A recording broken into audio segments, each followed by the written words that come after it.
Have you ever felt alone, feeling like you didn't have anybody connected to you? Maybe no one understood what you were going through, or you felt isolated? Just recently, the U.S. Surgeon General released a report, first ever, where he talked about an epidemic of isolation and loneliness that is facing people in our country. In fact, he said that isolation and loneliness could be as harmful and detrimental to our health as smoking 15 cigarettes a day. Wow.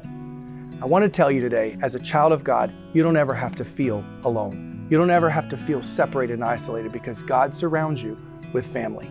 In fact, in the book of Psalm 68, it says, "May God arise and his enemies be scattered. May his foes flee before him." And then he goes on to say, "May the righteous be glad and rejoice before God, be happy and joyful."